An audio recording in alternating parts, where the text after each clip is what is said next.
Yesterday I posted a video talking about the dancing OK Boomer girl on Twitter, you know, the one doing the shit on Twitter that started the giant simp war. At the end of the video, I talked about how she revealed she had a boyfriend and that was the end of that. The ceasefire was called and everyone was all good. I couldn't have been more wrong. In fact, this was simply a ruse. The Twitter simp war never stopped. In fact, that was just a fake olive branch leading to a simp ambush. And as embarrassed as I am to say this, I'm just so fucking ashamed of this. I contributed to the Twitter simp war. I fanned the flames of it. But I'll get to that shit in a minute, and it actually makes me sick. I want to talk about what happened with the girl, Nico. At the time of when I posted the video, made it and all that, there was no real aftermath. There wasn't any, like, carnage. There wasn't fucking burned down cities or anything, or, you know, churches turned to ruin. People just moved on. They realized she had a boyfriend, they washed their hands of it, stopped foaming at the mouth like a rabid dog and coming in their diapers. They got over it. However, later that night, a big portion of those once true white knights went out of their way to get her Twitter account suspended. But not even that was enough for them. They didn't have their pound of flesh. They went after her TikTok as well, trying to get that suspended. That one never went down, but her Twitter was suspended for about an hour or so. She got it back. So in response, they copyright struck the dance video, the OK Boomer dance video, which, from what I can see, is still copyright claimed.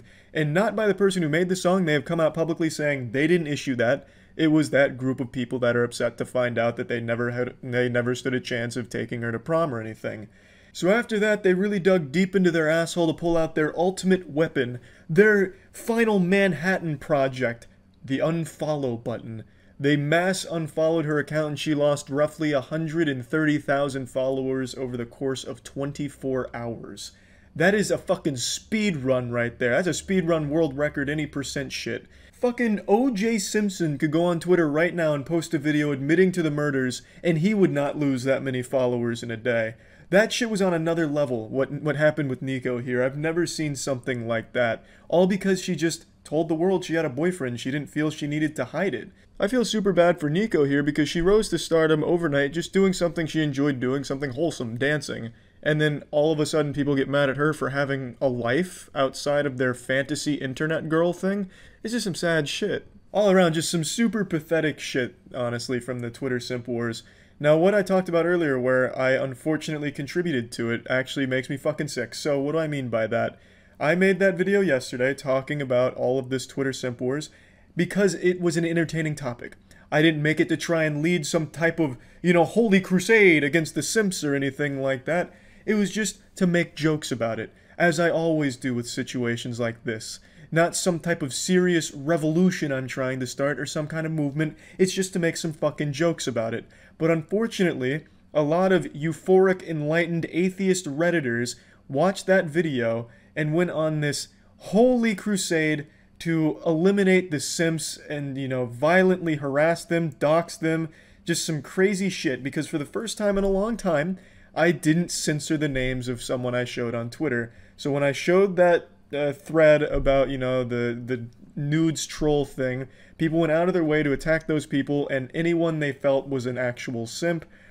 Full disclosure, that thread of the nudes troll thing, those were all people making jokes. At the time, I didn't know that because on Twitter, it's hard to fucking tell. There are people that pathetic. There's people that make out with their dogs on Twitter. It's hard to tell what's a joke and what's not. So this led to this crazy witch hunt on Twitter between who's a real simp, who's an ironic simp, and then who's this Redditor that's coming in here with this fucking justice boner doing nothing but making things worse. Which means I added an Act 2 to this Twitter simp war completely unintentionally. I've learned my lesson now. I can't trust people to behave themselves if I show someone's name. I don't know why people can't just sit back and laugh about an entertaining situation like the Twitter simp wars here. I don't know why they have to go out of their way to try and prove something to themselves or God that they're fighting for the, you know, what's right by attacking these dudes on Twitter making jokes about it or some shit. I don't understand why someone is so compelled to go out of their way to fight for hours, and it's not a small number. This is over 1,000 people at least did this, fight for hours with these people joking about being simps, or they may have fought with real simps. It's literally impossible to tell. It's like that Spider-Man picture where he's pointing at himself and accusing each other. It's baffling to me how a large group of people could sit there and watch the video yesterday, realize it's all for jokes, but then take it as a call to arms to go on Twitter and fight for hours. Why? People go out of their way to, like, play in the fucking pig pen, the little swamp, and just fight battles on Twitter for no fucking reason. And then I feel responsible for it because now I've contributed to something like that, completely unintentionally. I've learned my lesson. I'm definitely going to keep blocking out people's names because I can't trust how someone's going to respond to it. It's silly. When I make a video like the one yesterday talking about some shit like that, it's just to make jokes about it. I'm not trying to rile up the community to take up arms, you know, Cheetos in hand and Mountain Dew in the other and go charge the front lines of Twitter. I'm just making fucking jokes about it. It's just there to have a little fun. And yet some people take it to this extreme and make it something entirely negative, and it's upsetting. That's really about it. Hopefully that's the end of the great Twitter simp war of 2020. Hopefully that puts a nice little bow on it. And yeah, that's about it. See ya. I didn't really have any interest in seeing The Rock's new movie, Red One. It just looked like a Christmas movie that I'd forget about 5 minutes after watching it. But then I saw an interesting headline that caught my eye. The Rock says Oppenheimer inspired him to film Red One for IMAX. It can be game over. Scratching at the hair on my chinny chin chin, I let out an actual Santa Claus belly laugh of ho ho ho reading that, because The Rock has become such a pretentious douchebag. I made a video going over all of his embarrassing shenanigans and like all of the weird lies he keeps telling for the sake of like products and stuff. I feel like he's become less human and more of just like an actual flesh puppet for any product in the world that wants a mouthpiece. He also just plays himself in every single movie that he's in, and he's also in every single movie. The only actor that has been in more films than The Rock is Jack Black. Jack Black has become like the movie industry darling who they shoehorn into every possible film that they even ideate on. Like, I feel like at this point Jack Black is going to be cast for the voice in my head. It's just, between The Rock and Jack Black, they have more movies between the two of them than half the world has in total films produced. It's crazy.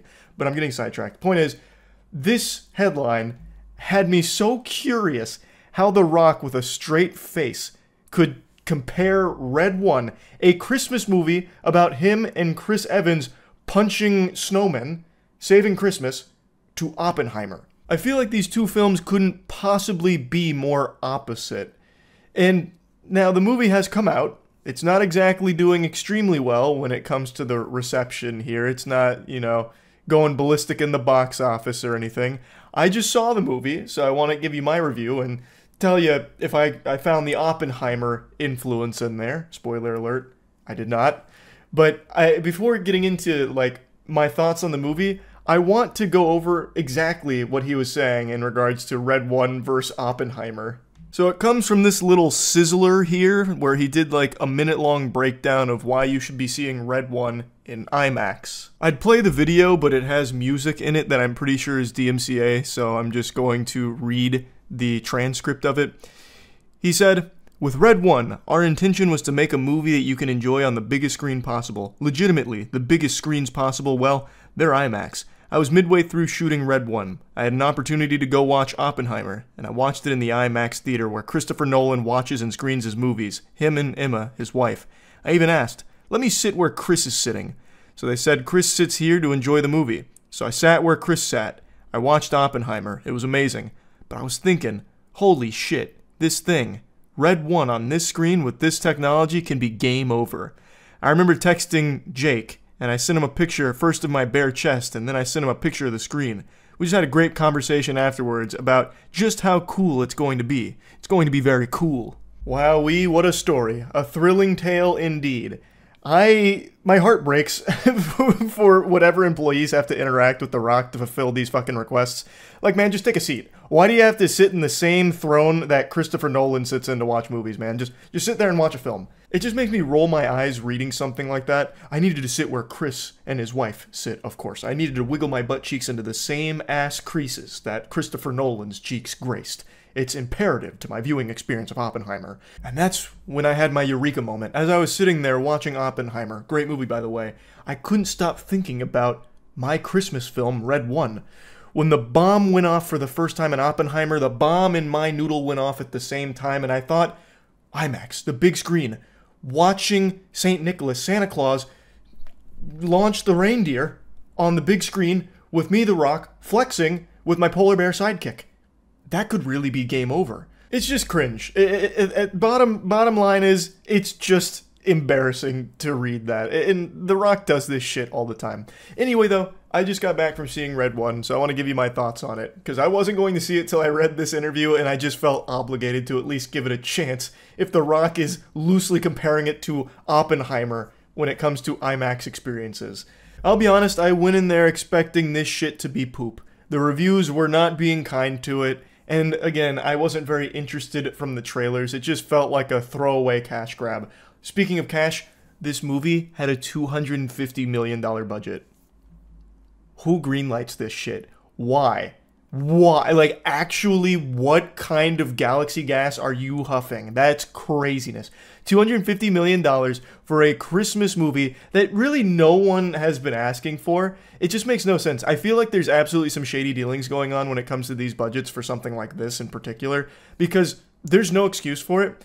I think a large part of this money went to The Rock, Chris Evans, J.K. Simmons, Lucy Liu. It has a star-studded cast for no reason. It's a movie that I don't feel any of them even wanted to be a part of at all. Like, it really just feels like they kind of just phoned it in here. Like, there's nothing special, and yet it was $250 million, which means it is one of the larger budget movies that's been made. Like, Pirates of the Caribbean, for example, had less budget than fucking Red 1. It's inexcusable. It is so gross. But at the end of the day, how was the movie? Was it good?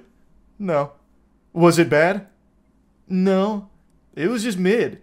As I expected, it was just a movie that was okay, and I will forget about by tomorrow, because it's just not very good.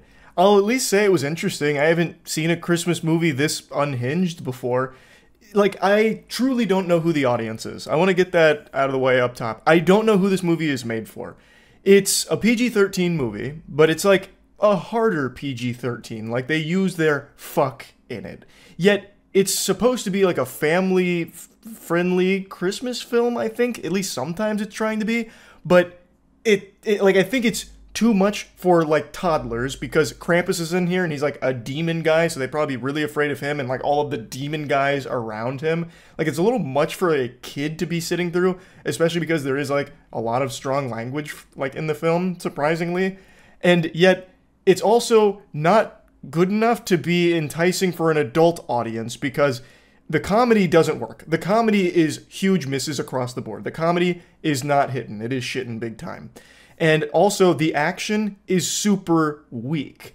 Like, there is some action here, but it's not good. Like, it's one punch, maybe two punches, and that's like an entire fight sequence. So it doesn't really have anything that I think adults will be entertained by either. It has impressive visuals, which, you know, thank God you would hope would be the case with $250 million. But again, there's nothing here that I think appeals to adults or kids. And I also think, like, the demographic in the middle is also not even going to be interested in seeing this at all, because it is just like at least it puts on the appearance of a family-friendly Christmas film and not much else. I don't know who this is supposed to appeal to. I don't. And it was pretty clear with the theater's attendance. I was there almost entirely by myself in one of the biggest theaters at the theater I went to. One of the biggest auditoriums. When I was picking out the tickets, there were only, I think it was 6 occupied seats, and I showed up late. So I got there at like 9, 10, and the movie had started at 9, and thus I would imagine everyone who was going to see it had already got their tickets and was in there. There was only 6, I think, it was either 6 or 8, filled seats when I was getting ticket. That's crazy. $250 million, and you can't even put asses in the seats with this kind of star-studded cast. You have failed. And I think the age of, like, Hollywood superstars guaranteeing box office successes is long behind us, which I think is a good thing. But, I mean, damn, this was, like, shocking to me, too, because I thought it would probably still do decently with this kind of star power, but it doesn't seem like it will be. So, again, I don't know who the audience is. It seems like the audience doesn't exist in the first place. And even if there was an audience there, I feel like they'd still just be disappointed. It'd be a letdown. It's just not a very good movie. I will say it is interesting, though. Like, it is unhinged. So the concept is Chris Evans plays this superstar tracker hacker. He's like a dark web guy who gets hired by you know, some weirdos to track people down that no one else can find. He gets an anonymous buyer who needs his services to find someone in the North Pole. So he hacks in there and he finds Santa Claus for our bad guys. And Santa Claus gets kidnapped. Now, Santa Claus, he lives in the North Pole with like a giant invisible dome that protects it so you can't just stumble across it. And when you go inside the dome, it's fucking Midgar. Santa Claus lives in Midgar from Final Fantasy, like almost 1-to-1. He's like in Shinra Tower. I was stunned. Like I felt like they had just lifted Final Fantasy VII like remake cutscene in there for Santa Claus's domain. And also in Santa Claus's domain, there's like fucking aliens that live there. Like there's aliens, there's sentient animals like the polar bear enforcer. There's like penguins that work for him as well, and they can all talk and communicate. There's trolls. Trolls live there as well, and like there's like a whole team of troll hackers. Like they are trolls who are like cybersecurity experts. There's like little goblin things. I was immediately very surprised with the direction this was going. So, I mean, credit where credit is due. I thought that was kind of cool and silly. Like, why the fuck are there aliens living with Santa? And I also did like their technology. They have unfathomable Warhammer 40K level tech at their disposal, which you can see like a little bit of in the trailer. So I thought those two things were cool. But aside from that, there's really not a whole lot else to like. Again, the visuals are cool, but the story sucks. The story's real bad. It's as predictable as you can possibly imagine. It follows exactly what you think it's going to follow from the very beginning of the movie. I feel like everyone who watches this is going to know exactly how it's going to play out, which I guess can be fine if the journey getting there is good, but it's really not. Like, I do like when the snowmen come in, because it's cool, right? And the snowmen have like an ice sword. I wish the fight was better, aside from like one punch and like one jab with the sword, but whatever. The Rock's got Ant-Man technology, so he shrinks and extends, and, you know, that's cool. But they don't really do a whole lot with it. Like, the fight scenes are super short.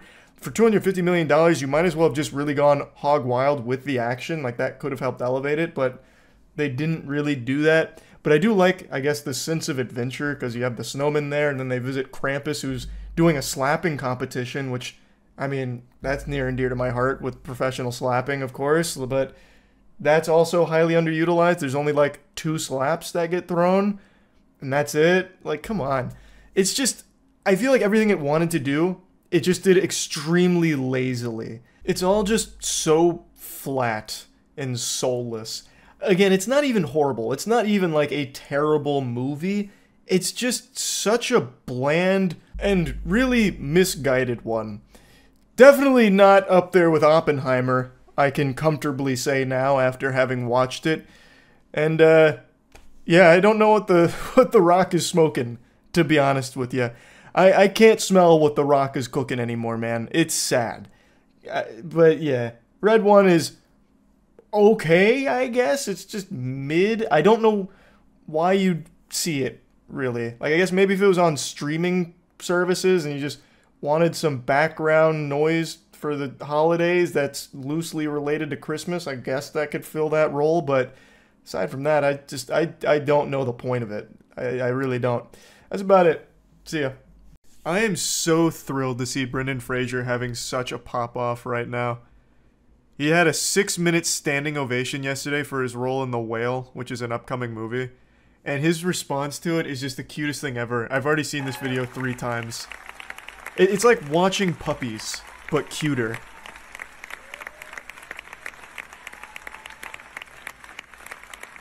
He is, bar none, my favorite actor, and has been since I was a kid. No one deserves it more than him.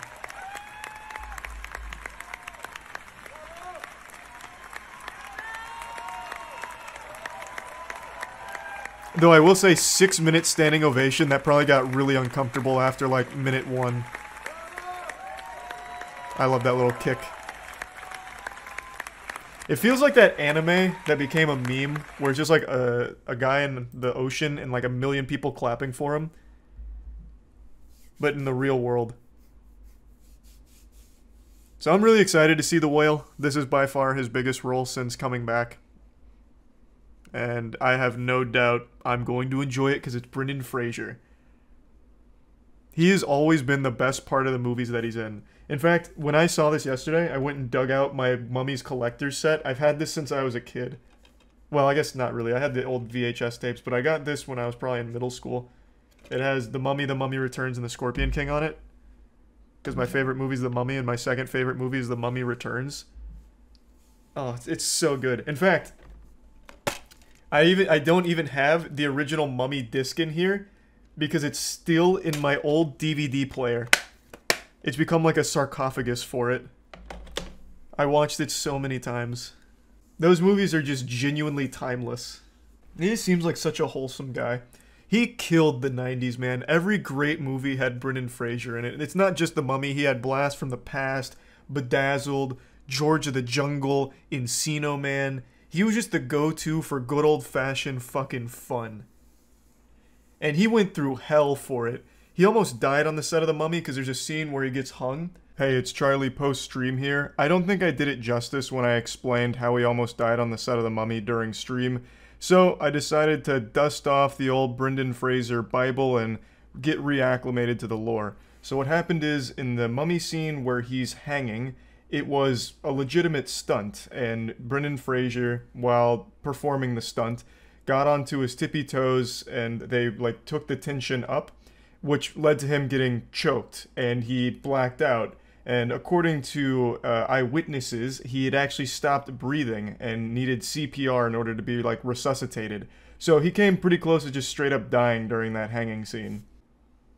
Yeah, here's him talking about how he had to get a laminectomy, which is something that sounds like a fucking procedure in sci-fi movies. And so he took a pretty long break, but he's now coming back to it. In a big way, too. He was on Doom Patrol.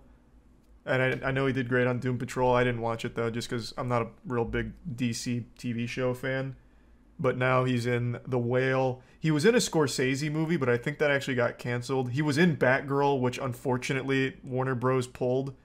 They just threw $90 million right into the shitter and canceled it right when it was done, basically. But he was Firefly in that movie.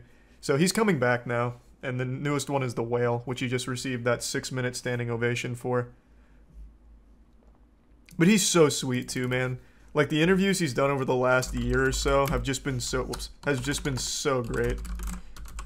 I'll probably come up with this. He did one with like a TikTok star, and that's when he learned that people on the internet like him, and he started tearing up about it, that he had support from random internet people. It's so sweet. In the words other where is it? Bob De Niro. Oh, here we go. Yes, I saw. Congratulations. That's so Thank exciting. you. I think I might be sick.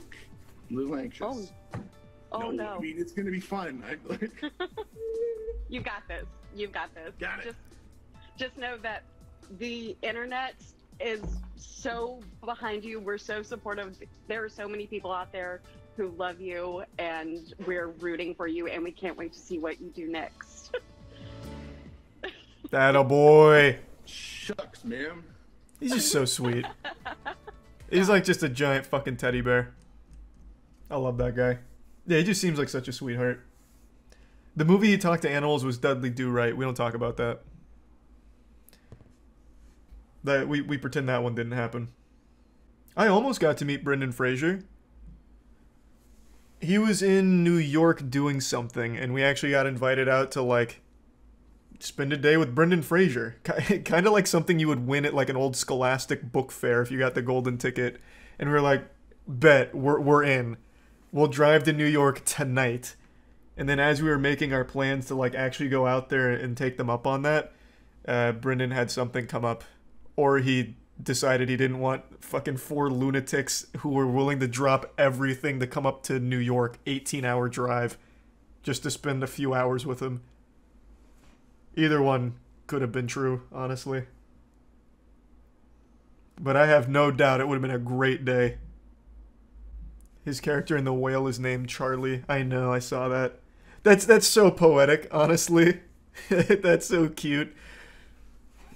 I'm his biggest fan, and now his biggest modern role has my name on it. Like, you couldn't draw that up any better. That's like a fucking prophecy.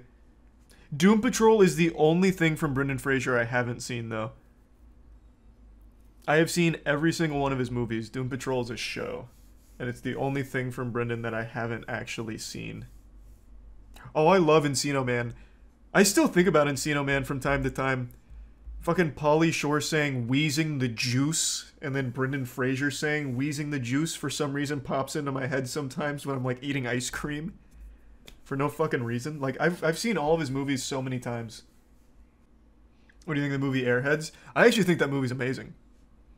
What a crazy cast. Fucking Steve Buscemi, Adam Sandler, Brendan Fraser, and they bust into a radio studio for them to play their music because they're just a terribly shit band and the only way to do it was to hold them hostage. That's a great movie. His Twitter is wholesome as hell. I actually didn't know he had a Twitter.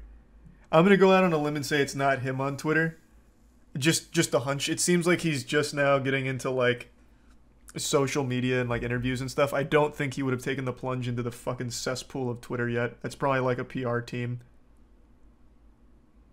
But he was playing the Nintendo Switch not long ago, so who knows?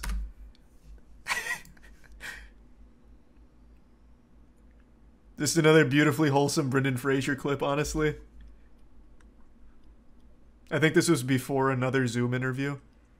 But it's super cute because he has his name on the back of his Switch here. It's hard to see on the video right now, but he just has, like, the old style, like, label with Fraser on it. It's so good. What's he playing? Probably Splatoon. Fucking clapping cheeks in Splatoon. Or maybe Pokemon Unite. This was 2021. He might have been swiping his credit card just like I was, just to absolutely clap. Just fucking ruin kids' days on that game. A Brendan Fraser movie tier list? I did one already. Well, kind of. It wasn't like a full tier list. I did a breakdown of all of Brendan Fraser's best roles. I don't know what was going on today, but it looks like YouTube's algorithm found the Galaxy Gas because they recommended some very interesting videos to me today on the homepage. And one of them caught my eye right away. I couldn't refuse clicking on it.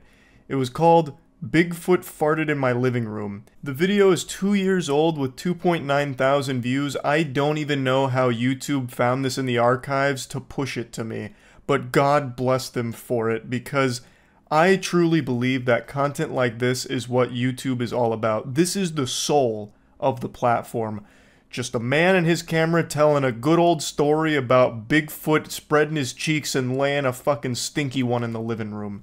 It comes from a gentleman named Stacy Hazlitt. I thought it was going to be like some kind of made-up silly story. Like the title, Bigfoot Farted in My Living Room, sounds like a children's story you read to them to get them to, like, settle down or eat their vegetables. Like, you better eat your vegetables or else Sasquatch is gonna pay us a visit and do this and PU, it'll be bad.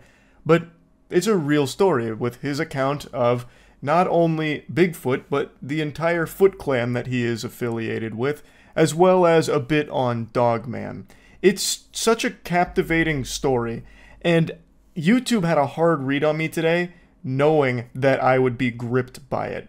I've recently been on a paranormal binge where I've been doing, like, ghost hunts and investigations looking for irrefutable proof of spirits and all of that. Well, this right here is making me believe I gotta get out there and look for cryptids as well, because this needs to be thoroughly investigated. Now, I want to be clear up front, I'm not making fun of him or trying to poke holes in his story here. Who am I to say? Maybe Bigfoot really did come in there with a full fucking colon and just letting loose a neurotoxin from his cheeks. I have no way of knowing.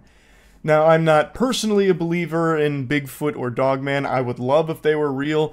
Perhaps Stacy has evidence, but the point of this isn't like to make fun of him or anything like that. I just think it's a really fun story to play around with, and he tells it really well. It's just a riveting tale. And like I said, I just think this kind of content is the essence of what makes YouTube special. Just firing up the old webcam and just talking about a story that means something to you. Just yapping about something that is special, or just having a good time, you know? Not everything needs to be this highly produced, highly monetized, optimized for mid-roll ads type content and shit. This is the kind of content that I just love. So, big hats off to Stacy for sharing this story. Hi people, I'm back one more time. Name's Stacy Hazlitt for the new viewers. come up with a picture of a kill on one of his shows that didn't make any sense to him. He couldn't figure out exactly what the kill was and how it happened. Anyway, as soon as that kill come up, the first thing I seen on it was Dogman. I contacted Jack, my Dogman expert, and he sent me a picture of a confirmed Dogman kill. In 2 minutes, Stacey Hazlitt has accomplished what Rings of Power failed to do in 2 seasons. It got me invested. So, he's talking about another YouTube channel called How to Hunt, and in one of their segments, they must have had a picture of some kind of kill, and according to Stacey, that kill that they couldn't quite identify was Dogman. So he got his Dogman expert on the horn, Jack, to send him a picture of a confirmed Dogman kill so he could compare the evidence.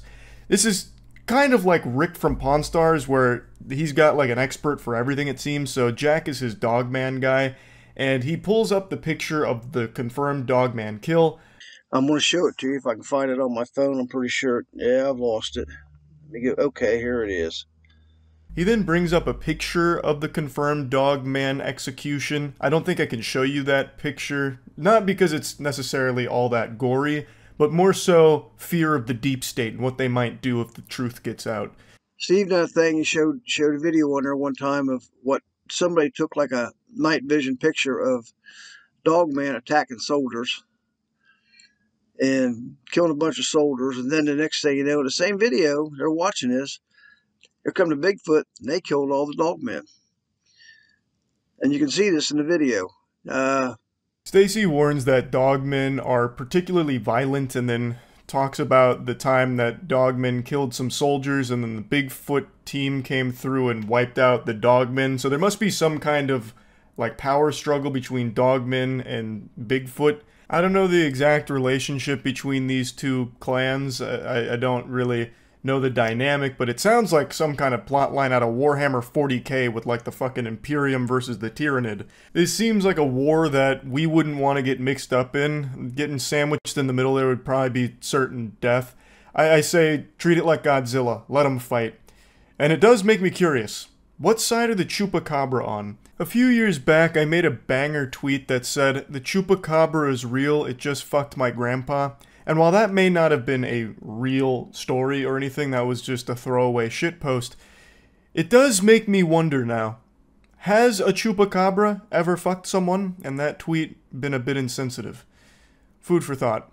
All I know for certain is, I'm not here to discount Stacey Hazlitt's beliefs on the Dogmen or Big Feet, and he references a video where he says that you can see the Dogmen allegedly killing soldiers and then Big Feet coming through and fucking clobbering the Dogmen. So I just need to try and find that video, which I haven't been able to yet. Anyhow, Dogman's very violent. The Dogman is an underling of the Bigfoot. They're not up to Bigfoot standards. They're getting real prevalent. There's a lot of them. They're showing up everywhere. Park rangers are seeing a lot of them. Soldiers are seeing them. 4 guys were killed with the Dogman killed 4 guys and let one got away because they threw a rock and hit him in the face. That's on Steve's show also. Avoid the Dogman. He is not like the Foots. I gotta say, the Dogmen sound like real assholes. Like, of course it's not fun getting hit in the face with a rock. No one likes that. You know, you gotta be a real jerk to do something like that. But to go and slaughter 4 people in cold blood, that's such an overreaction, you know what I mean? Like, there was definitely a more civil way of handling that, and it just kind of gives all Dogmen, like, a bad rep. Because, as Stacey's saying, they now are viewed as more violent, you know? And now I guess Bigfoot has to come in there and fucking slap them around, put them back in line. The Foots consider me part of their clan. I have a hard time dealing with this sometimes. Johnny came out to my house, and the Foots were real prevalent back there at my house. They were always there. And I took Johnny back through the woods. And as we're going through the woods, the Foots are following us around back there. We get home, we get back around, go home. They stayed there for dinner. We're eating dinner, and Johnny's sitting there at the table, and he shares something saying, "Come out here," to Johnny. Johnny said, "Who said that, Josh?" I says, "No, nobody said nothing." This was a message for Johnny from the Foots. I didn't know Sasquatch was capable of telepathy. I mean, call me an ignorant buffoon, a silly Cro-Magnon for being unaware, but I had no clue that the Foots kind of function like Charles Xavier, able to like beam information into people's heads. That is a super strong and useful ability for them, I imagine, in order to like stay under the radar if they're able to get inside our heads. But he's talking now about his friend. So Stacy's had many encounters with the Foots. He's even accepted as a member of their clan. He's talking about how prevalent they used to be at his property, where they'd always be around, just kind of, you know, overdosing on chill pills. Like, these dudes sound like they just chill hard as fuck. The Foots just kicking back, maybe enjoying a brewski or two. He talks about how some of them used to like to intermingle, but mainly they just kind of like to keep to themselves and I guess just kind of relax around the property. Well, me and Johnny are really tight, and the Foots know that, so they attached to Johnny a little bit, and he took them home with him. Johnny is always, they're around, and Johnny knows it. He gets a little buzzing in his head the way I get with mine, only his is a little different. His is like static or something. Johnny's out there, and he'll be out in the yard, and he'll hear right beside him somewhere. He will hear somebody's stomach growling, like that. He's had him fart on him, and stink. So we're not so different after all. Even the Foots get a case of the bubble guts. So I'm not really sure how the Foots really work anymore. I was always under the impression that Bigfoot was just kind of like this big monster man in the forest, real hairy and shit, and he likes beef jerky. But the way that Stacy describes the Foots make him sound like an actual like superhero. Well, kind of superhero.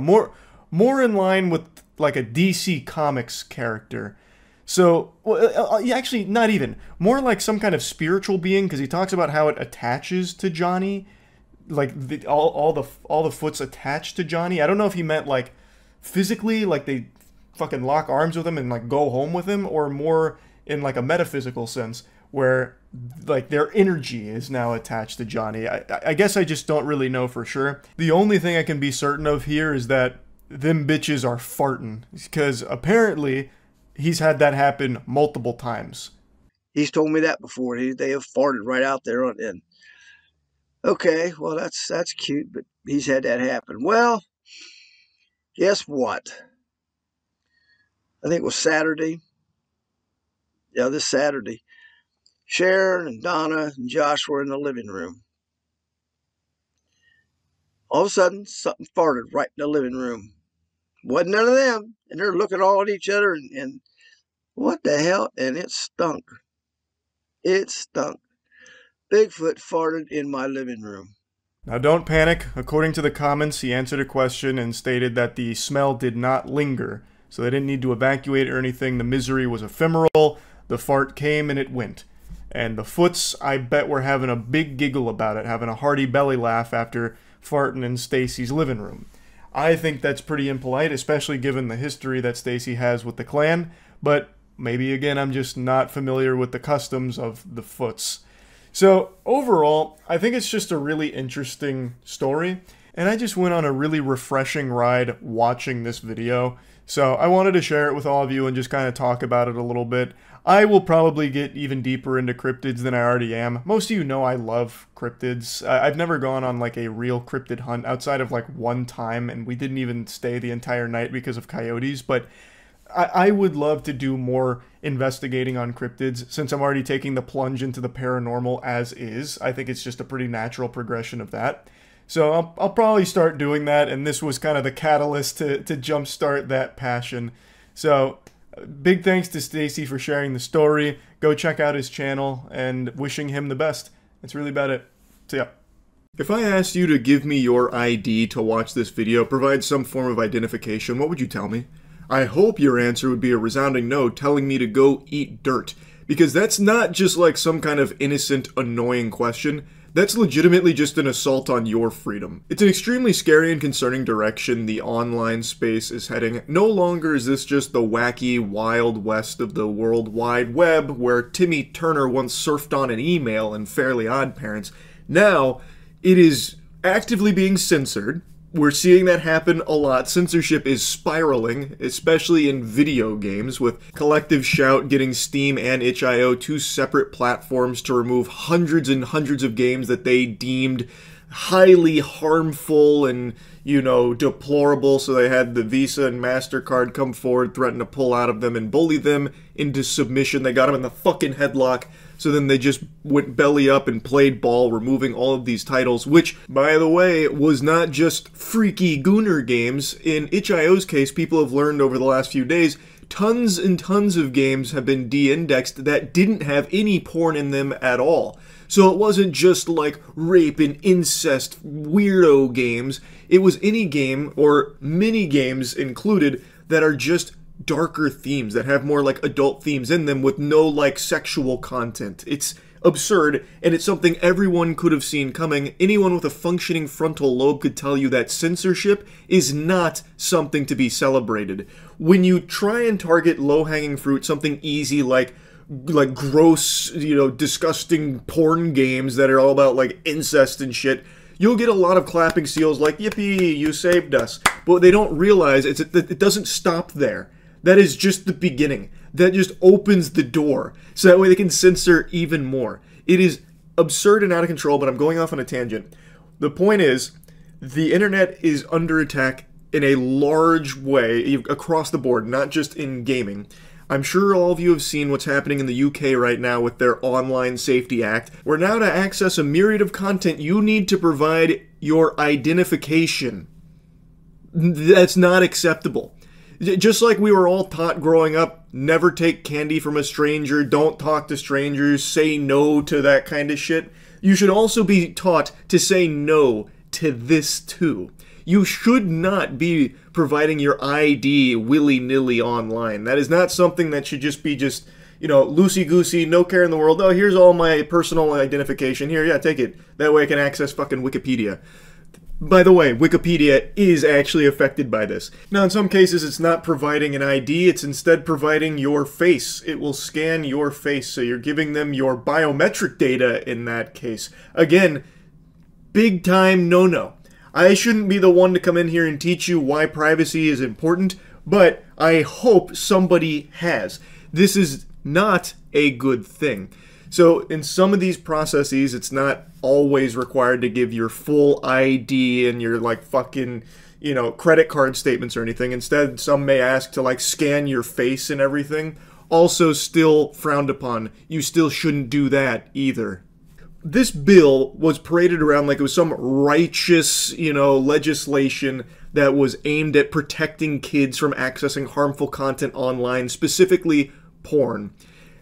I'm sure a lot of you, if you've got your thinking caps on, if you're activating neurons, can probably recognize a pattern since basically the beginning of time, the beginning of the internet here, where porn is always used as this ultimate boogeyman. It's the Galactus level threat that they always have to pass legislation to combat. And to people that don't want to do any thinking and would rather have all their thoughts put into their head by the government on what they should and should not support, it sounds like a nice notion. You don't want kids having access to harmful content like porn online. That makes sense. But the second you make like George and get a bit curious and, God forbid, get into your ponder stance and start thinking and look into these type of pushes, you will recognize the goal is not to protect kids. It's not to protect anyone from anything. These are called Trojan horses, where they push these through under a false pretense like this with so many huge detrimental consequences attached to it that impede on your freedom. They use this idea of protecting kids from harmful content as a way of getting this bill across the line that has really bad stuff in it. There is nothing good about handing over your freedoms. And it's even more sad how few people even recognize it happening in front of their face. And even beyond that, even more pathetic, is the people that are happy about it, that don't mind giving away all of their personal information. This act was not about protecting children from accessing porn. It did not just require ID to be provided for porn sites. It was required for anything that they deemed maybe potentially opening up children to harmful content. That includes Discord features. It includes some forums. It includes Twitter. It includes Reddit. Anything that could even be moderately argued opens them up to like adult content or harmful subjects is hit by this, requiring them to have age verification in place where you will need to provide an ID to prove you are 18 years or older in order to grant access to that. You know the whole meme of like, oi, you got a license to be breathing that air? Where it's all about like how over the top the UK is with this kind of bullshit. Well, now it has become beyond parody, where you actually need a fucking license to send Discord shit. You need a license for Wikipedia articles, basically. Wikipedia is being hit by this, by the way. And they're trying to plead their case here about how detrimental this is, trying to bring some kind of sanity and reason back to the UK here in some capacity. I know this word gets tossed around a lot by a bunch of Redditors when tipping their fedora at anything they don't like, but this actually is dystopian. This is preposterous. This was never designed to protect kids from accessing harmful things like porn. It was designed for control and surveillance of their citizens.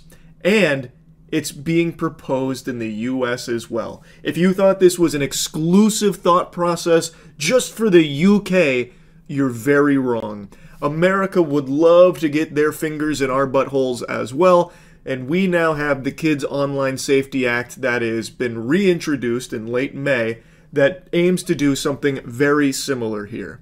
It's a very common tactic where these proposed legislations will have things like, we have to protect the children. You know, another classic meme, think of the children. Well, it's a meme for a reason, because it is the go-to strategy for a lot of politicians, because it's very easy to drum up support under this false pretense. It is not about protecting kids. This isn't actually trying to stop kids from accessing porn. It is a convenient way for them to control your information and spy on you freely, openly, and easily. It is all about surveillance, control, and censorship. And all I can do is sit here and cross my fingers and toes while kissing a rabbit's foot that we are lucky enough that this will be shot down as it has in the past in this country. But it's not guaranteed. Obviously, most people don't want kids accessing porn. And in an age where information can spread so quickly, so wrongly, there's a lot of people that might hear the tiddlywinks about this bill, think it's doing something that it's not, and support it. It's very possible. There has never been an easier time to get some really damaging freedom overturning bills passed than right now, because you control so much information so easily, and most people don't bother to spend even a fucking iota of a second researching any of the topics. It's just a really concerning mix of ingredients here for like the possible perfect storm of no longer having an internet that you can access without providing identification. For some reason, it's become highly accepted and normalized that the internet is expected to cater to children being on it completely unsupervised. And while that does happen, that is the fault of the parent, and the blame lies solely on the parent refusing to do their job in raising their own fucking kids. It is not the internet's responsibility to do that for them. Now, I know it's been very common for parents to just sit their kids in front of an iPad, creating these iPad kids, setting them up for failure, really, by refusing to actively be a part of their life and raise them. But that doesn't mean that the internet needs to step in and change to do it for them. There needs to be the onus placed back on the household. The parents should be once again in charge of raising their kids. That's how it used to be, and that's how you had normal people develop. Not like this. Not under the thumb of the government sticking its nose in your business. It is terrifying. Why have we just gotten to the point where we excuse bad parenting and instead force the internet to be the ones to be the parental figure, where everything is like babied to ensure a kid doesn't accidentally access fucking Wikipedia or something?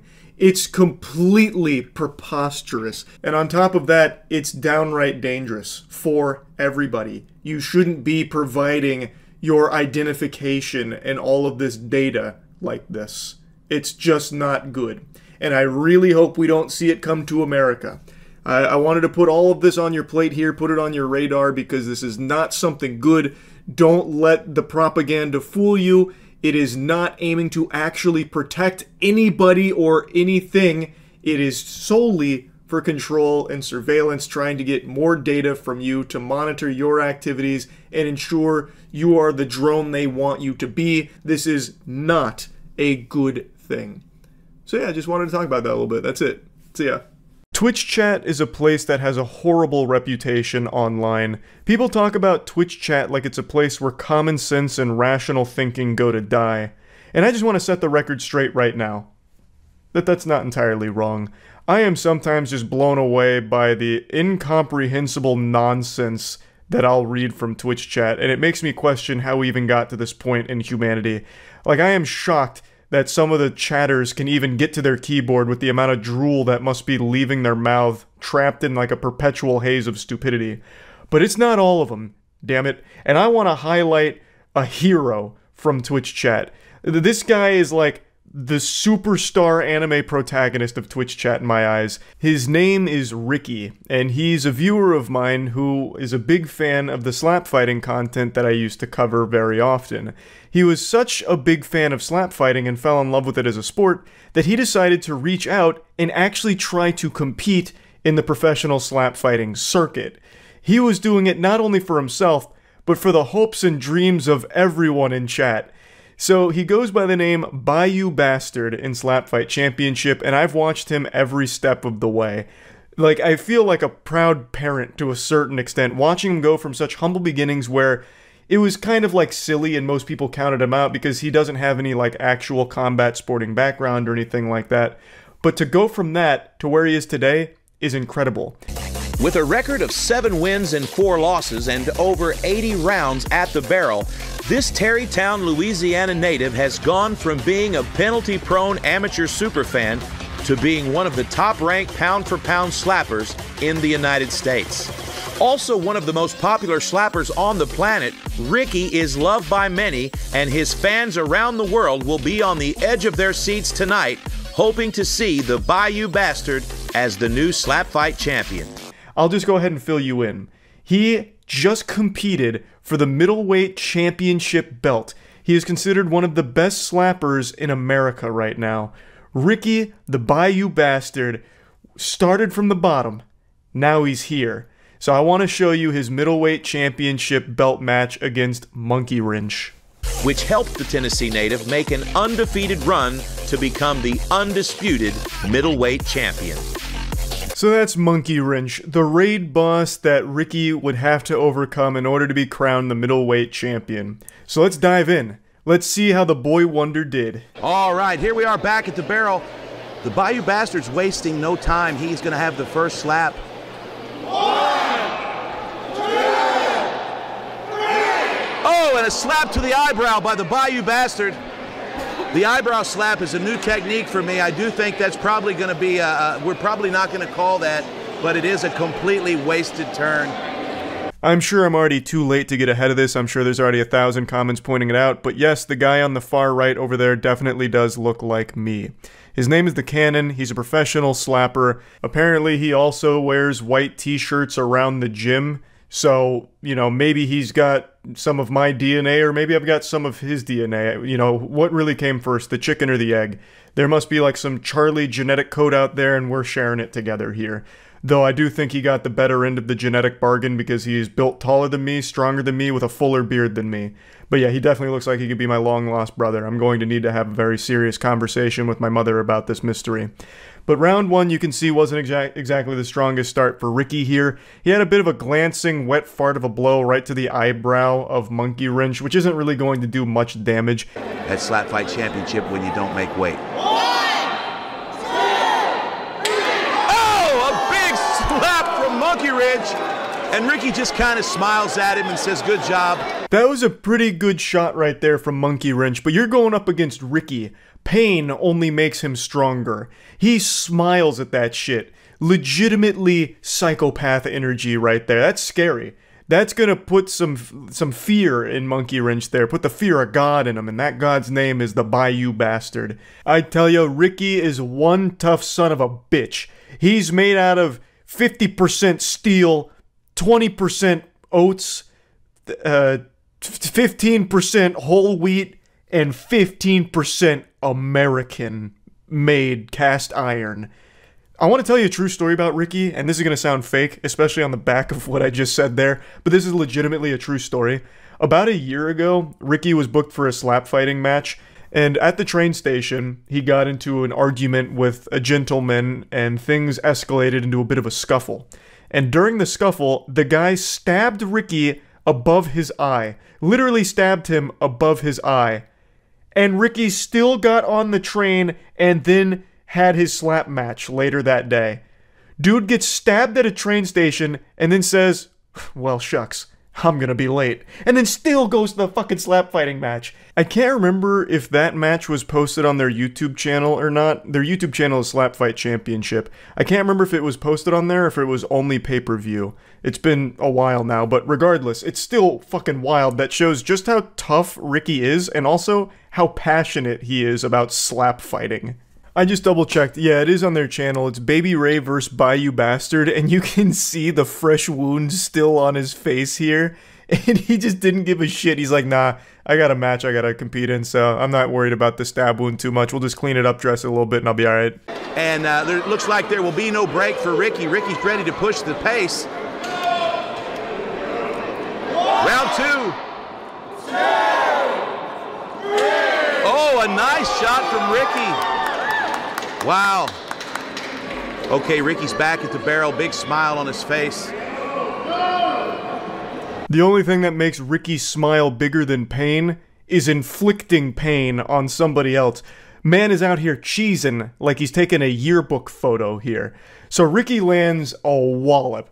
That man rattled his brain on that one. Ricky put a lot of meat behind that one. The elbow grease was optimized, and he delivered a shot to Monkey Wrench. So you could see him kind of wobble a bit, but he didn't like KO him. Monkey Wrench isn't out. He is himself a champion, so you know he's not dropping easy. Legendary Frank the Tank in his corner tonight. Monkey Wrench with a nice shot there. Some blunt force trauma to the cheek of the Bayou Bastard. The way Ricky responds to getting slapped is the same way I used to respond when my mom would tell me I could have ice cream after dinner. He gets giddy. Like, he gets excited after he gets slapped. It's like a super intimidating thing if you ask me. It's like Majin Buu. How Majin Buu's just like always having fun during like the most intense moments and shit. He's not eating light slaps. He's eating nails. Those are hard slaps. You can tell just by the sound that's reverberating at like 5 billion decibels. Like, these are thunderous slaps that Ricky's having no problem with. Pretty amped up. He wants this title tonight. Very excited for the title fight.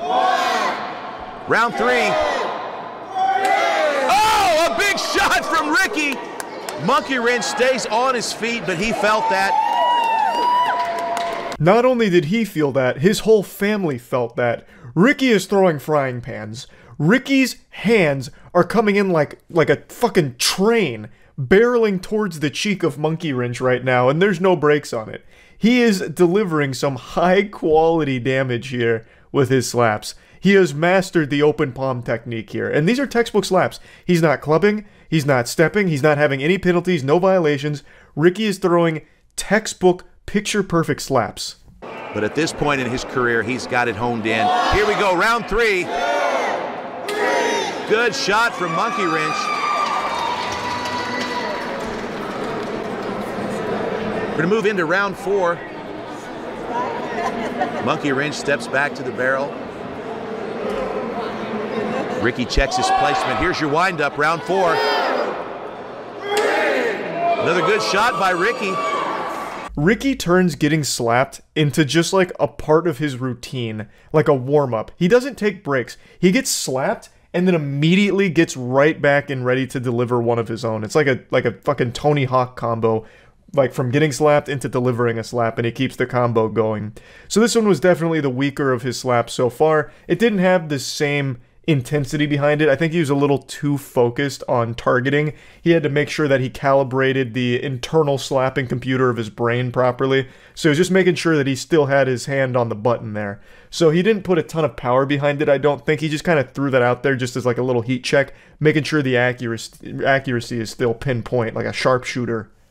Monkey Wrench, sponsored by Big Boy's Barber Company. I'm just kidding. Monkey Wrench doesn't know any barbers. Here we go. Round 5. 1, 2,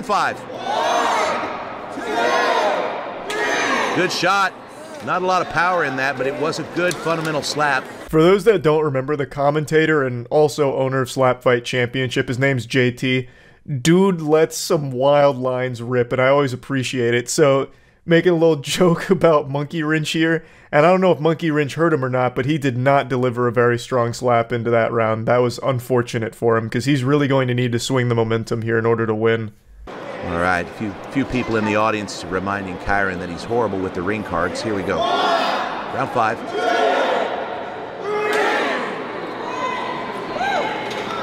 A lot of respect between these two competitors. Now, unfortunately, Ricky also didn't deliver a very good slap here either. He kind of got him with like his fingertips, so a bit of a wet noodle thrown out there, but it happens. Overall, Ricky's landed the more meaningful power shots up till this point, so he's still in very good shape.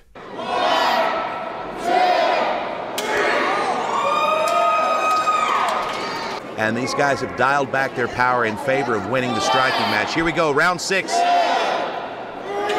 Oh, Ricky with some big power there. Turns the head of Monkey Wrench.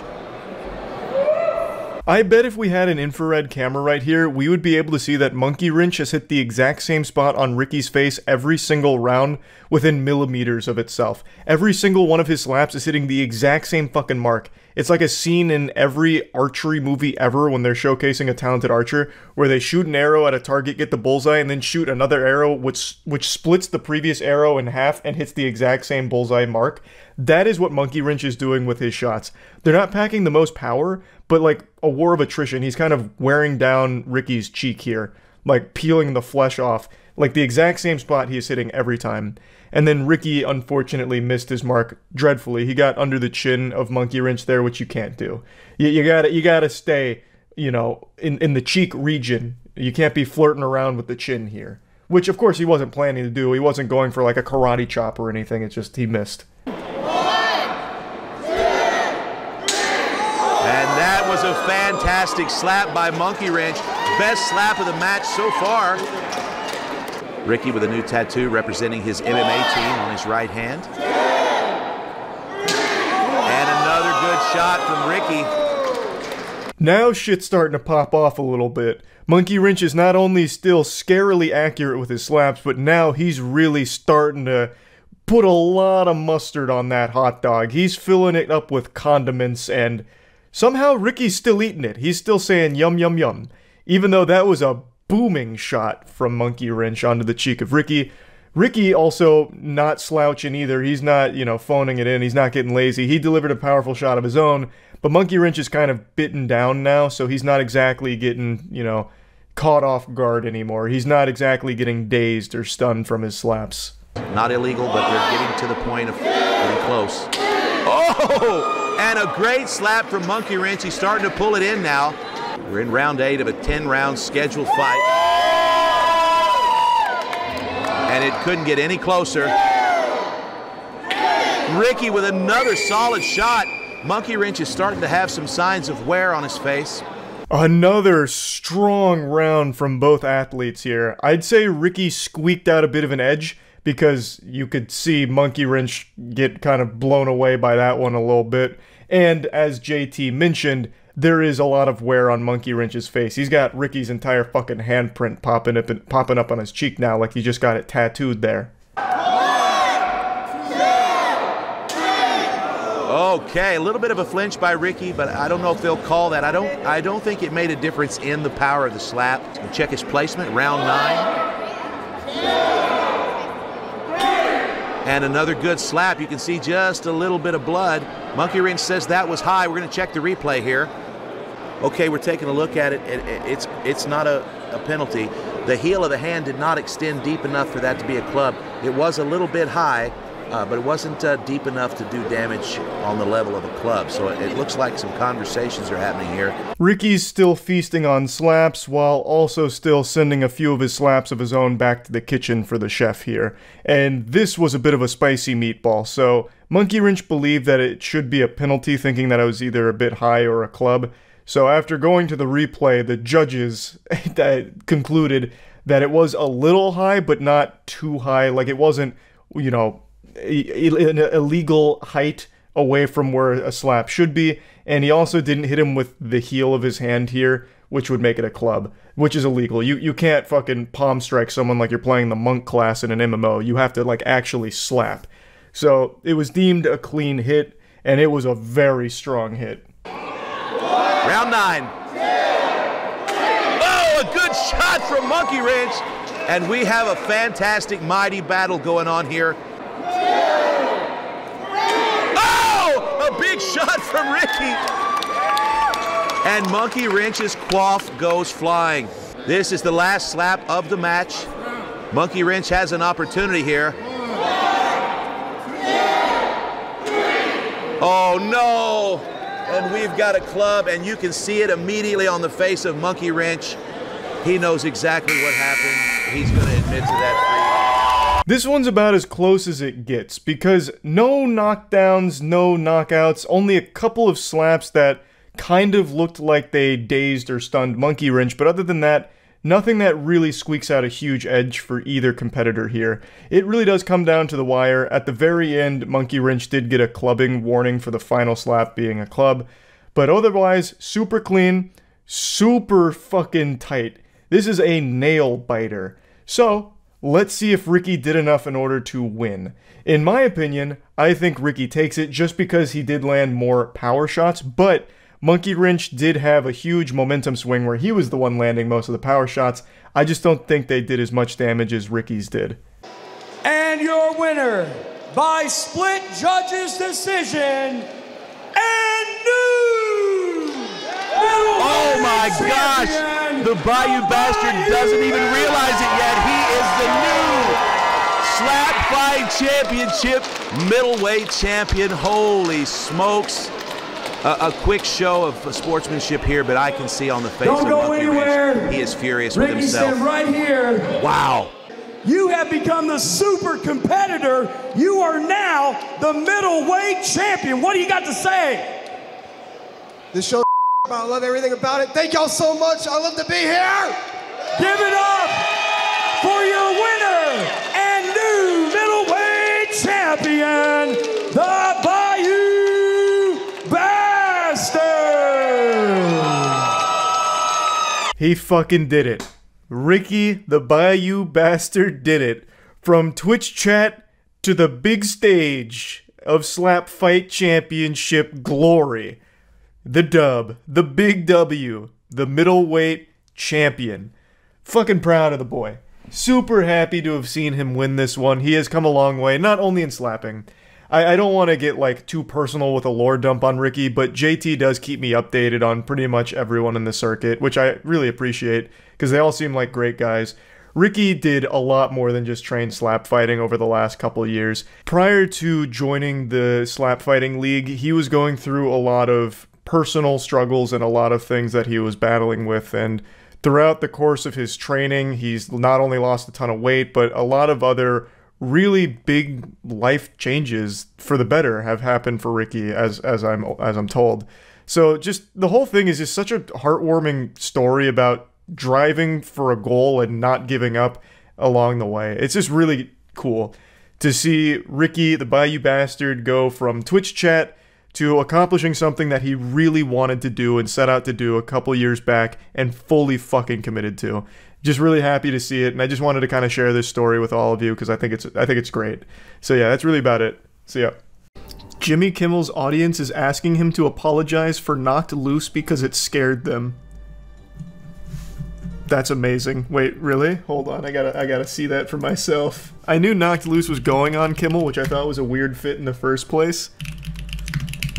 But if the audience is demanding an apology, that's spectacular. Jimmy Kimmel fans ask for formal apology after inviting heavy metal band Knocked Loose to perform. Oh, Poppy was there too.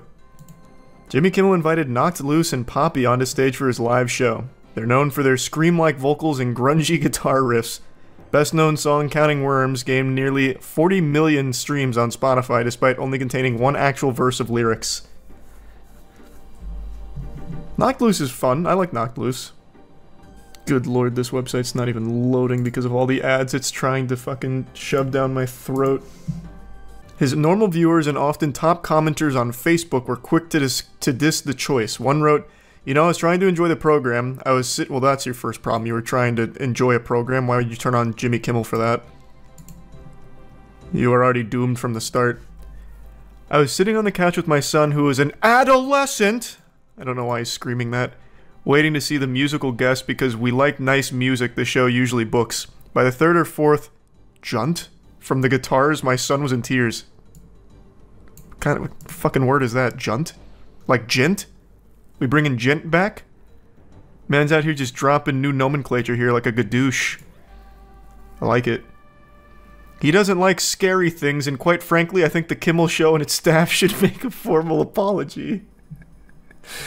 Man, your son needs to grow the fuck up. If guitar riffs are scaring him, as an adolescent, come on.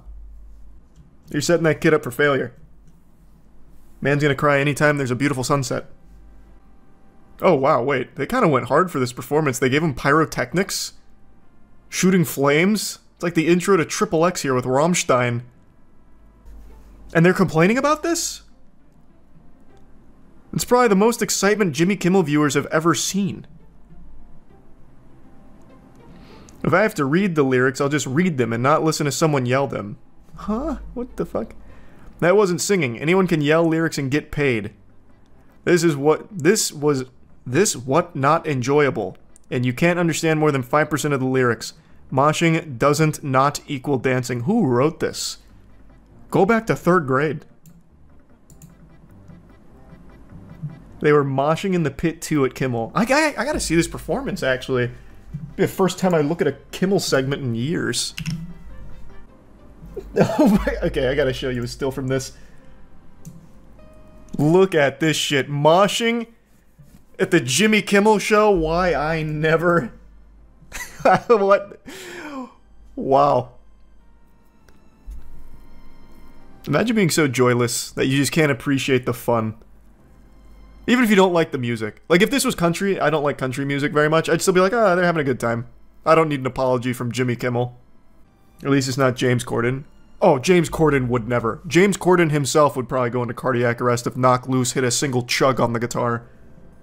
That man couldn't take it. Have you heard of Jeffrey Lash, the man who convinced his wife he was a shape-shifting super soldier and turned her house into a super lair? It's cool they brought Poppy too with Knocked Loose. This concert actually looks like it went hard. On Jimmy Kimmel of all places.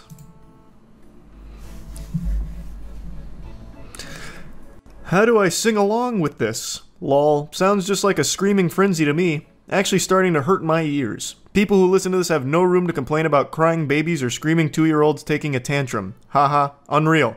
They call this music, Jimmy? I'm gonna go to the Facebook page myself. These sound so good. Actually, most of the comments are pretty positive. Well, not really. Never mind. The first 3 were positive. The rest are people mad.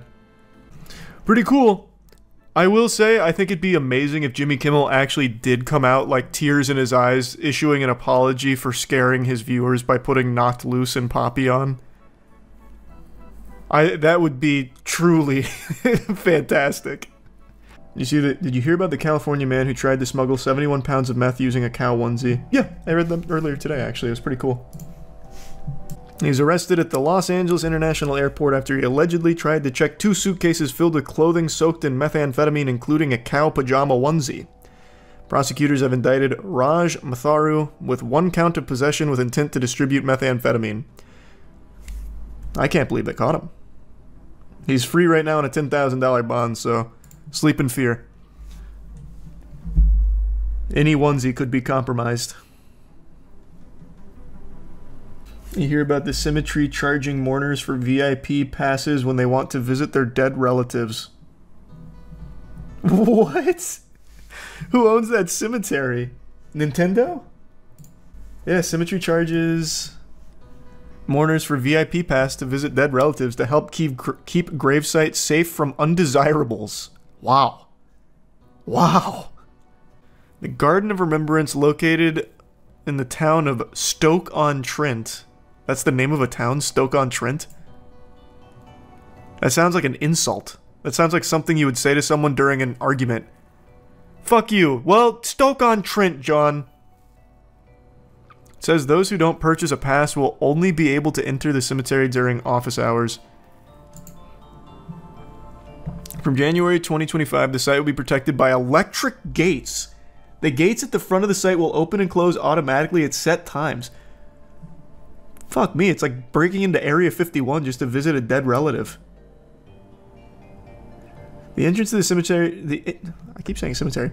The entrance to the cemetery will be via VIP pass, making the site secure for our staff, families, and visitors. Please ensure you have your pass in good time for the new year. Okay, it claims that it costs €10, approximately $12 per pass for access to the Rose Garden, and $6 per pass to visit a grave. It's unclear whether it's a one-off fee or whether pass holders will be charged that amount each time they enter. Cool. The Disney Pass model, but for gravesites. That's awesome. That's just what we needed. Fucking microtransaction battle passes for cemeteries. Love it, love it. You gotta get your cemetery subscription in. Otherwise, you're not leaving flowers for Mima, I'll tell you that much. Kids, we bought a season pass to visit your grandma. Separate notice says non-VIP pass holders can still enter the grounds from 9 a.m. to 3 p.m. Monday through Friday. Oh, so it still has some public access. Please note there will be no access at the weekend, on bank holidays, or any other dates when the office is closed. Thanks for your cooperation.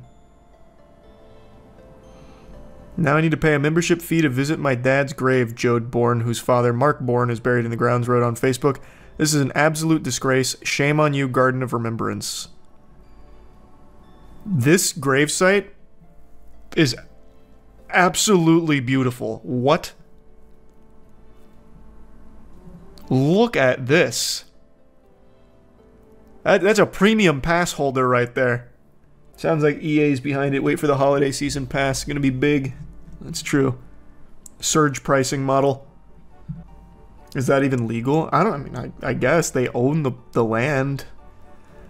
The owner, Jason Taft, hit back telling a local newspaper that he spent approximately $10,000 on security and tech upgrades to keep it safe. VIP passes are believed to work as key cards that will open gates that provide access to the site. There's 1,300 graves there, and we could not send that many keys out so people can come and get a card if they want one. We're not locking people out, and this gives them access till 9 p.m.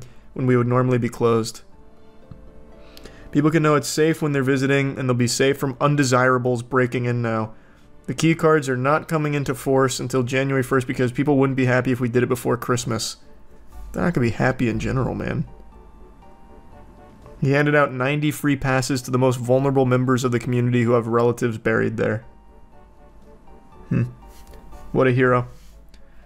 Pay to win cemetery experience, yeah. Do you even realize how lucky you are to be able to just sit here in peace while there's others out there struggling by getting gadooshed every day? Huh? You ever stop to think about those people? And by the people, I mean that one guy, Wes Watson. I've made a video on Wes Watson in the past, like 6 months ago, where he got absolutely embarrassed on this podcast panel where he looked like the most insecure little bitch of all time. And since then, he's only continued to self-sabotage, melt down, and just devolve into this slug person who is constantly arguing with Reddit every day. Message. There is really a person who wrote me bragging about how big of a Reddit page they have talking shit about me. Like, that's a bad thing. There's that many people that are so worried about me that I'm famous as a motherfucker. I have that many haters. That's how amazing I am at doing what I do. I trigger that many lames. The guy used the word gadooshing. The guy said that they're on there gadooshing me. A pathetic monologue trying to put on a strong face, but it's clear that this is affecting him on a deep personal level. He's trying to cope with the biblical gadooshing that he's been receiving for the last couple months. So Wes Watson is your generic ChatGPT AI spit out life coach, where he doesn't actually do anything. He just asks people to give him money, and he tells them that they're going to be successful for doing it. That's his whole life. He just takes money from people and buys cars with it, and then yells in his cars about why he needs more money to teach more people to become millionaires. He has a whole channel dedicated to just whining to his followers about giving him money, how he needs more money. He is literally just a dominatrix that desperate dudes will pay and think that somehow they're going to make money from it, or he's going to impart wisdom on them. Meanwhile, Wes doesn't actually have a business. His business is looking for pay piggies that will pay him under the ruse that he's going to give them life advice, but he openly mocks them for doing it too. It's this like crazy cycle. These are the people who make the videos calling studs like me fake alphas. Oh my God! Wes Watson has become a full-blown special grade lol cow over the last few months, and I have been tuned into the soap opera. I check in on the lore with Wes Watson every couple weeks, so I watch his newest rants, and I also watch content creators that cover him like Too Lazy to Try or John Bravo. And it's just such a joyful frolic through unhinged delusion with this maniac. He loves to brag about being in jail. Like in every video you'll see of his, he'll mention jail at least 3 or 4 times pretty much. That's his bread and butter. Yeah, when I was locked up, I learned to put toothpicks on my nipples. Like, it's just the most out of nowhere shit. And somehow that makes him qualified as a life coach.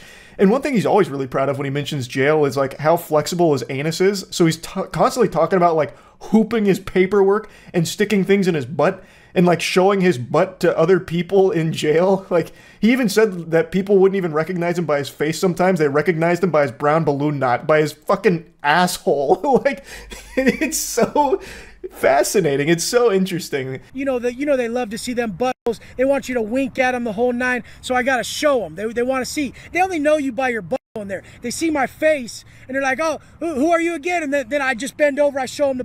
Oh, Wes Watson, how you doing, bro? What's up? Nice to meet you again. So the man was talking about, you know, how much gaboofing he used to do, and now he's out here complaining about getting gadooshed. You know, it's so weird. I feel like he'd be, like, honored to be gadooshed as much as he is, but he keeps going, like, steam out of his ears, furious about it. And it is always amazing to hear him talk about it. I swear, every time Wes Watson says gadoosh, an angel gets its wings. Imagine this stud, this ringleader of Reddit reviewers who gadoosh me. Oh, fuck. Oh, my God.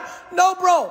I was too busy making millions of dollars and not knowing who you are at all while you were gadooshing yourself about me. I just love it. I absolutely love it. It kind of reminds me of like that old cartoon gag that they do all the time where a character will step on a rake and it hits him in the face. They turn around, step on another rake, it hits him in the face, and it just goes back and forth a couple times. That's Wes Watson with gadooshing. He is just constantly getting big time gadooshed. And he pretends to play it off like he doesn't care, but he's the guy who cares the most in the world about everything. He argues with everyone, even through text messages, even through Instagram DMs, on Reddit. He is constantly arguing with anybody that doesn't like him, yet pretends like, I don't even know who you are. I'm too busy making millions of dollars and having 6 sums with all supermodels. By the way, there's even lore behind that. So, like, he has a girlfriend that he shows in content, but apparently it's actually an escort that he rents to be in the videos. Like, it goes crazy. I haven't dove too deep into all of that, but there's just so much there to the Wes Watson cinematic universe. You know what I mean? It's so easy to get wrapped up in the craziness of it, which is why I check in so frequently. When you see someone as amazing as Wes Watson on your screen, you couldn't fathom how it could be real. It's gotta be all fake, because I could never even understand how the fuck someone would pay $95,000 a month in rent. So I'm just gonna talk shit that he rents his pad, and I'm gonna fully just skip over the understanding that I don't have $95,000 a month, and I'm in his comments all buck-toothed and cross-eyed, all, he fucking rents his pad.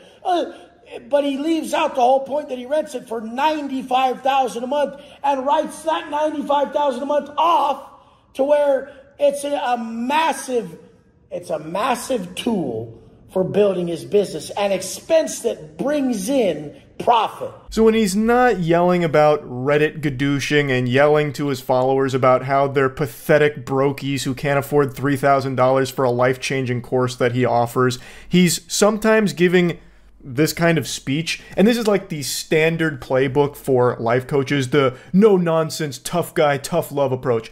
You're broke, you're pathetic. You're insulting me for renting my place, you just don't understand it. And I guess it can work on shaming some people into it, but I think that is so fucking sad. So what he's saying here is a bunch of baloney. This is actual fish paste. So he's renting this extremely expensive place, all to look cool on camera. He's paying $95,000 a month to rent this place just to flex it on the people that are paying for it, for him to live there. It's so fucking weird. So there are... If anyone here has a functioning frontal lobe, you'll know why it's a super stupid idea to pay $95,000 in rent. And he desperately tries to reach into that chocolate starfish of his to try and find some kind of explanation for why he's doing it, and he comes up with this, where you guys don't even fathom the $95,000 that it takes to rent this place. You don't have it. You're more pathetic because you can't afford to waste $95,000 on this kind of place.